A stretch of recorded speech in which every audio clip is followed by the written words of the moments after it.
L'élégance n'est pas une tendance, mais une attitude, comme le dit Capellini. Madame, Messieurs, bienvenue dans Modestie. La mode évolue, le style se réinvente et les tendances se dessinent au fil de saison. Madame, Messieurs, allons pour notre rubrique Tendance. Molulu style entre raffinement, tradition et tendance du paille. Ensuite.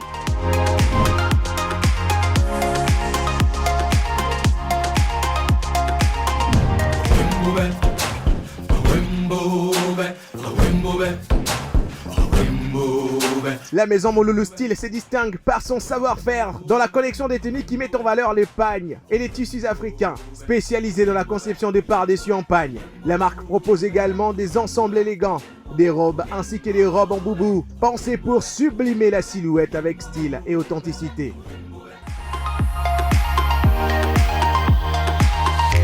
La maison de couture MH Beauty a dévoilé sa toute nouvelle collection, Aid Collection.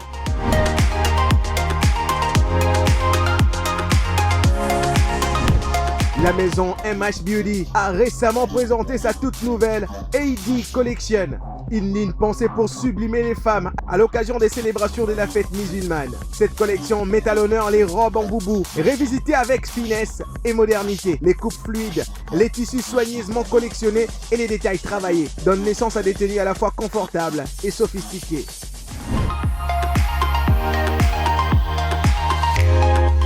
Les pagnes révisitées pour toutes les occasions possibles, c'est ce que Marcia Collection nous dévoile.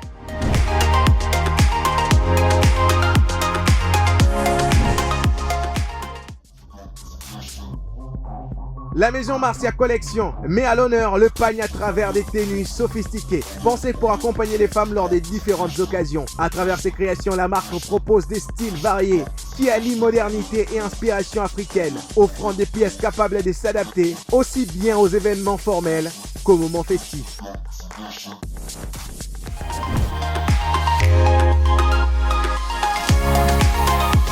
Nous le savons bien, le mois de mars est un mois dédié aux droits de la femme. Quoi de mieux d'avoir dans notre rubrique Clair-Obscur une femme?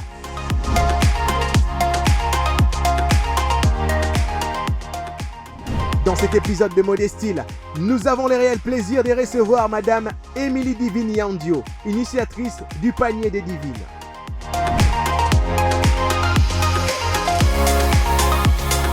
Dans un environnement simple, presque brut, le regard attire immédiatement l'attention. Un sac façonné avec minutie où chaque perle parle de la patience ou raconte une histoire. Sur ces plateaux de Modestie, nous recevons Madame Émilie Divine Yandio, initiatrice du panier des divines. Comment vous allez? Je vais bien, madame. Et vous? Je vais bien. J'espère que je ne vais pas massacrer votre nom. Hein. Non. Ça va? Oui. Alors, dites-nous un peu racontez-nous un peu l'histoire derrière le panier des divines. Le panier des divines est l'histoire d'une très longue réflexion. Déjà, quand on parle du panier, dans un panier, on retrouve plusieurs choses. Ouais. Et parmi lesquelles, ce sont plus les choses que je crée de moi-même. Parce qu'il n'y a pas seulement que le perle. Je suis aussi dans le tricotage. Je suis aussi dans la pâtisserie. Ouais. Donc, je fais un peu beaucoup de choses. Et parmi lesquelles, il y a aussi les perles. Ok. Voilà. Alors, lorsque je me suis dit de pouvoir nommer ma création, ma structure, je me suis dit, vu que je suis dans plusieurs choses, parce que je ne toucherai pas seulement le perle, je toucherai plusieurs domaines aussi, pourquoi ne pas parler du panier où on va voir plusieurs choses à la fois? Lorsqu'une femme arrive, il n'a pas seulement besoin de voir le perle, il a aussi besoin de voir autre chose. Voilà, même quand on se rend dans un marché, on n'achète pas seulement du légume. On voit aussi les épices, je dois on peut voir ça, les peignes. Voilà, tout ça là. Et puis, voilà, c'est comme ça que je me suis dit, pourquoi pas le dire? Pourquoi pas dire panier des divines? pour une diversité des articles à l'intérieur. Ok. Là, sur la table, on a un sac. D'abord, je m'attaque d'abord au premier, le sac noir. On a un sac, je retrouve de perles et un peu de bois. Quelles sont les matières? Je vois les perles, je vois le bois, oui, mais quelles sont les matières premières que vous utilisez? Est-ce qu'il y a autre chose que vous rajoutez quand vous créez? Bien sûr. Lorsqu'on on a de perles en bois et puis de perles en boule, déjà les perles sont éparpillées. Lorsque je les achète dans un sachet où il y a de perles. Alors pour que je puisse le faire comme ça, il me faut premièrement la forme du sac. Parce que ce que vous êtes en train de voir là, c'est juste de perles que j'ai essayé de réunir pour donner une forme. Mais je devais suivre la forme du sac qui est à l'intérieur. Déjà, vous allez voir que c'est deux matières différentes. Là, c'est vraiment un sac conçu par une personne. J'ai besoin du fil en caoutchouc pour porter, permettre à la femme de pouvoir porter. J'ai aussi besoin du perle. Et pour réunir comme ça, j'ai utilisé les fils. Le fil m'a permis de pouvoir donner la forme de perle, de réunir le perle en bois et de perles en boule, afin de prendre la forme qui est là. Ok. Mais on s'attaque maintenant au sac qui est là. Je pense que c'est de la couleur blanche, un peu rosée. Alors, la forme, ici vous avez dit que vous utilisez un sac qui avait déjà été fabriqué par une personne d'autre. Là, vous ne faisiez que rajouter quelque chose d'un plus. Mais par rapport à ces sacs, qui est total, on ne voit que des perles. Est-ce que la forme du sac, vous la donnez vous-même ou bien vous travaillez déjà avec des croquis d'autres personnes? Ça, j'ai donné moi-même. J'ai eu le temps de pouvoir concevoir, faire une image de ce que je veux avoir avec ces perles. Et c'est par là que je commençais maintenant à coudre, enfin de donner réellement la forme dont je me suis mise dans la tête. Donc c'est comme ça. Ça, c'est déjà fabriqué. J'ai juste fait de sac, fait de perles pour suivre la forme du fabricant. Mais ça, c'est vraiment ma propre création, assise en train d'imaginer ce que j'ai besoin. Et voilà, j'arrive à réunir ça. Ok. Mais quand vous faites vos créations, est-ce qu'il y a des collections qui vous viennent à l'esprit comme ça? Vous dites que bon, pour ces modèles, j'ai besoin de ça. Admettons que vous voulez créer quelque chose avec ces modèles de sacs déjà fabriqués avec du bois et avec le perle. Est-ce que ça vous arrive aussi d'avoir en tête une forme initiale d'un sac, mais que vous ne trouvez pas sur le marché? Déjà, je le fais. Ok.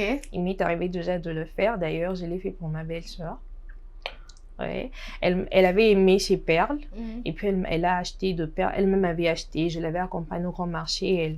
Elle a acheté de perles, ces perles mais en multicolore. Ok. Alors elle m'a dit, j'ai seulement besoin d'un sac pour que je puisse me rendre dans une fête. Alors j'étais là, je me disais, je dois lui faire quelque chose dont je n'ai jamais fait. Et je me suis mise à réfléchir, à imaginer jusqu'à ressortir un sac où elle se dit, c'était vraiment de moi-même en fait. C'était vraiment mes propres idées, mes propres conceptions. Et c'est un peu ça. Il m'arrive aussi de pouvoir m'inspirer de la création des autres. Je fais un sac dont j'ai vu l'image et tout, et puis je me suis mise à reproduire.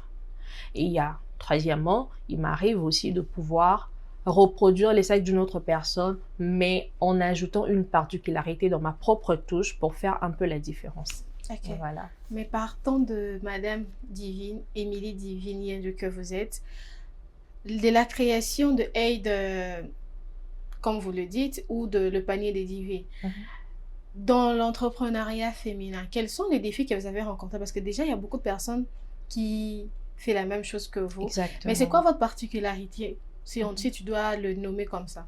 La première des choses, je me suis mise à collaborer avec mes proches.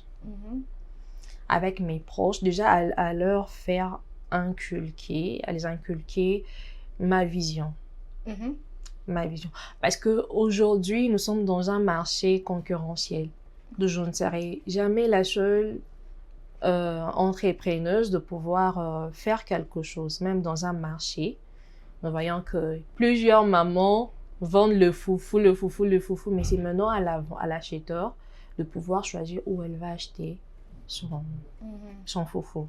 Voilà. C'était de la même avec moi. Il est vrai qu'il y a plusieurs femmes qui s'y sont mises sur ce marché de perlage. Seulement que moi, premièrement, pour me faciliter la tâche, je me suis mise à collaborer avec mon entourage. Les membres de ma famille, mes collègues et tout, je les ai utilisés comme de pont afin de pouvoir me mettre en contact avec d'autres personnes. Et c'est comme ça que j'ai eu beaucoup de marchés. Au travers d'eux, j'ai eu à récolter beaucoup de marchés. Mais aussi, je me suis lancée dans les réseaux sociaux. Ok. J'ai envie de savoir, vos articles, disons vos sacs, varient de combien à combien? En termes de prix. Ça dépend. Parce que chaque perle au marché a son prix. Et lorsque moi j'arrive, je fais ce que je fais, je dois aussi donner un prix tout en tenant compte du prix, de prix d'achat sur le marché. Donc, avec ce sac, le sac là en noir, il y en a pour 3 dimensions. Ce que moi je fais, j'en fais pour 3 dimensions. Ça, c'est la toute dernière dimension par sa grandeur. Ouais. Alors, ces perles, plutôt ces sacs, je le vends à $40. Après avoir réuni tout ce que j'ai besoin et tout. Et puis au finish, quand j'ai mon sac, je le mets à $40. Et ceci, je ne tiens pas seulement compte de la grandeur du sac, bien que dans sa petitesse, mais je tiens aussi compte de mon temps dont j'ai investi et tout ça là, d'où ça revient à $25. Ce n'est pas mal, en tout cas, je trouve. Vous avez parlé de vos pages réseaux sociaux. Est-ce qu'on peut avoir vos coordonnées, également vos pages réseaux sociaux, parce qu'on est à la télé. Donc, voilà. Voilà. Premièrement, au tout début, j'utilisais mon numéro WhatsApp. Il y a mon numéro WhatsApp, mais aussi, je venais de créer un compte TikTok, bien que ça n'a pas vraiment beaucoup d'années, beaucoup de temps aussi. Je venais de le créer. Alors, mon compte TikTok, c'est Divine Emily. Divine Emily. Et avec mon numéro WhatsApp, c'est les 097 86 84 066. Est-ce que vous pouvez répondre parce qu'il y a quelqu'un qui pouvait zapper, il se retrouve, ah, j'ai loupé le numéro de téléphone. Exactement. 097 86 84 066. Merci à vous, Madame Divine. C'était un plaisir. J'ai envie de dire merci à mon homo de passer. Merci en tout cas, c'était un plaisir d'avoir répondu à notre invitation. Je vous en prie, c'était un réel plaisir pour moi. Merci. Merci. Nous décryptons pour vous ce qui fait vibrer le monde de la mode en ce moment. On y va pour notre rubrique Top 5.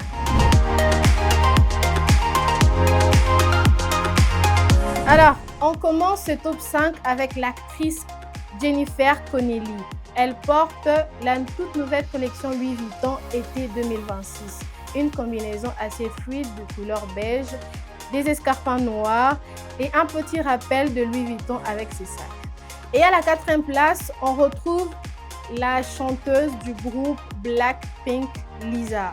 Pantalon cuir, elle porte de bottes cuir noires, une magnifique coiffure, des mi-chignons de tête, franges, un petit sac noir Louis Vuitton bandoulière, mais tout est porté sur son haut. Le bas, il y a le cuir et une magnifique ceinture dorée et la couleur beige sur le haut avec une petite chemise blanche. Et à la 3e place, on retrouve la rappeuse Mary J. Blige. Tout est parti de sa robe. Quelques perles fleuries comme ça, une magnifique cape, une robe buissée, des accessoires de diamants, une magnifique coiffure. Il n'y a pas trop à commenter sur ces looks. À la 2e place, on retrouve notre gagnant des Oscars, Michael B. Jordan. Il n'y a pas trop à commenter sur ce look. Ensemble costume noir, de magnifiques chaussures et une magnifique chaînette sur sa jambe gauche. Et à la 1re place, on retrouve l'actrice chanteuse Zendaya. Un magnifique look blanc, une chemise blanche et une jupe bouffante, devant assez courte, derrière assez longue. Quand on voit Christian Louboutin, on pense à Zendaya. Une ceinture noire avec des accessoires et une magnifique coiffure. Madame, Monsieur, merci d'avoir suivi Mode et Style. Je vous retrouve prochainement pour un nouvel épisode de Mode et Style. Sur ce, portez-vous bien, restez stylés et restez branchés. Bye bye.